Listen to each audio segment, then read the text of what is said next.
Gênesis capítulo 25. Este é o primeiro vídeo. Abraão, porém, tomou outra mulher chamada Setura, a qual lhe deu à luz Zanrã, Jecsã, Madã, Median, Gesboque e Sué.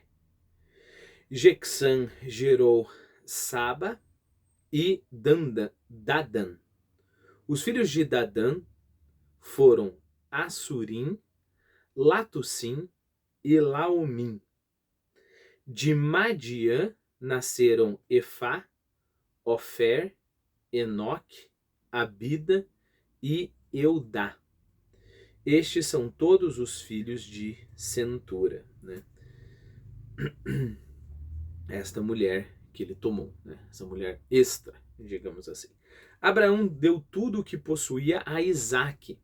Pelos filhos das mulheres secundárias distribuiu dádivas, mas separou-os de Isaque, seu filho, ainda em sua vida, mandando-os para partes do Oriente. Então, lembre-se que o filho que ele está considerando mesmo aqui é o Isaque, e é claro, o Isaque que vai continuar a linhagem de Abraão, e esses outros filhos, né, receberam alguns presentes e foram enviados.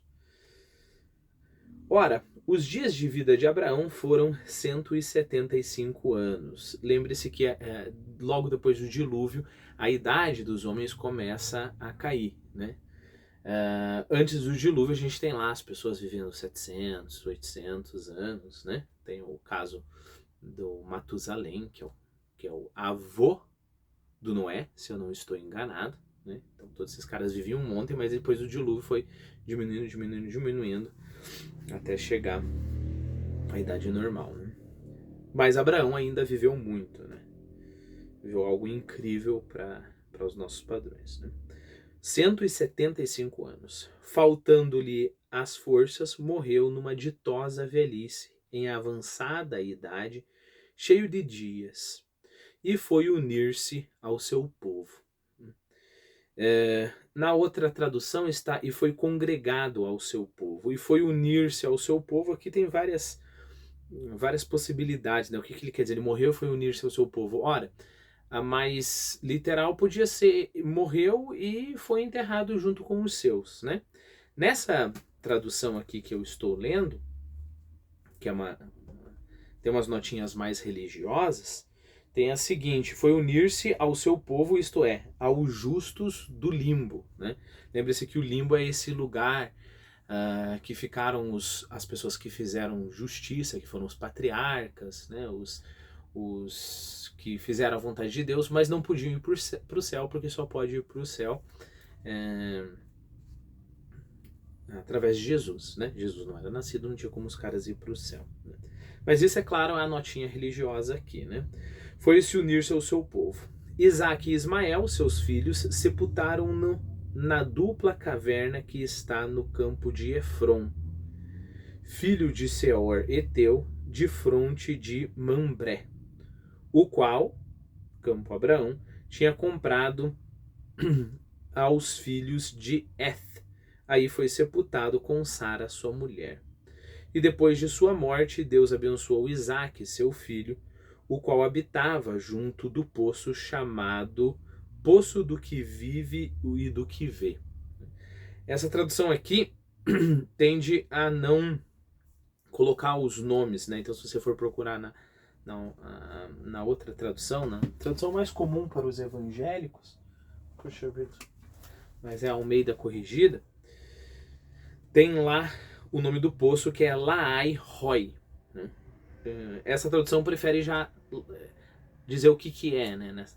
Em vez de dar o nome. Laai Roi é que vive e do que vê, né? Então, esta é a posteridade de Ismael, filho de Abraão, que Agar egípcia, criada de Sara, lhe deu. E estes são os nomes de seus filhos, segundo os nomes e nas suas gerações.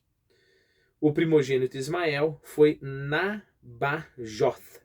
Depois nasceram Cedar, Abidiel, Mabzã, Masma, Duma, Massa, Haddad, Tema, Getur, Nafis e Sedma. Estes são os filhos de Ismael, e estes os seus nomes segundo as suas aldeias e os seus acampamentos. Eles foram os 12 chefes das suas tribos. Lembrei aqui que Israel também vai ter 12 tribos, né? Então, o Isaac, então nós estamos falando de Abraão, e os filhos de Abraão, o filho de Abraão, Ismael, e depois essa descendência que vai ter os 12 chefes de 12 tribos. Do outro lado, nós vamos ter o herdeiro real de Abraão, que vai ser Isaac. De Isaac você vai ter o Esaú e Jacó. Jacó vai ser mudado o nome e vai se chamar Israel, né? E de Israel nós temos as 12 tribos de Israel. Então há um paralelo, 12 tribos bastardas e 12 tribos, digamos assim, oficiais, né? Estes são os filhos de Ismael, e estes os seus nomes segundo as suas aldeias e acampamentos. Eles foram os 12 chefes das suas tribos. Os anos da vida de Ismael foram 137, percebeu? Como já está decaindo, né? De cento e quanto, que era o 175 para 137, já baixou um monte, né? Faltando-lhe as forças, morreu e foi unir-se ao seu povo, né? Então repare, se a gente seguir essa interpretação, que quando a Bíblia fala que Abraão morreu e foi unir-se ao seu povo, ele foi lá pro limbo esperar a salvação, bom, as mesmas palavras foram usadas, então Ismael também seria um desses justos, né? Pelo menos é o modo como eu interpreto isso. Faltando-lhe as forças, morreu e foi unir-se ao seu povo. Seus filhos habitaram desde Evila até Sur, que olha para o Egito, caminhando para a Síria, em frente de todos os seus irmãos. Bom, é claro que passagens como essa, a gente não tem muita coisa acontecendo, mas lembre-se, um dos objetivos da Bíblia também é ser um livro histórico, né? Então você coloca ali uma genealogia, descreve todas as famílias para dar veracidade ao seu relato, né? Para dizer, olha, desde aquele tempo até esse foi o filho de Abraão, e depois foram esses reis, essas tribos, para que não fique essa coisa solta, né? Um tempo mitológico, místico, que seria o tempo de Abraão, e depois de infinitas gerações seria o nosso tempo, né? Como acontece com a mitologia grega, por exemplo, né? Você tem lá Zeus, você tem lá Prometeu, por exemplo. Prometeu que protegia o homem, né? Nós temos esses protegidos de Prometeu, nós temos a Pandora, por exemplo, só que ela fica nesse passado mitológico, nunca chega até nós, né? A Bíblia não se propõe a isso, a Bíblia se propõe a falar, olha, era esse período em que Abraão vivia com Deus, mas é a mesma história, né? A mesma história que está acontecendo aqui. Tanto é que, olha, aqui estão os descendentes, aqui está a linhagem, tanto é que no Novo Testamento a gente vai continuar nessa linhagem, não a linhagem perfeita, mostrando cada um mas dos participantes da linhagem, mas mostrando pessoas importantes, né? Desde Adão até Jesus Cristo, né? Volto a enfatizar, para reforçar o caráter histórico da Bíblia.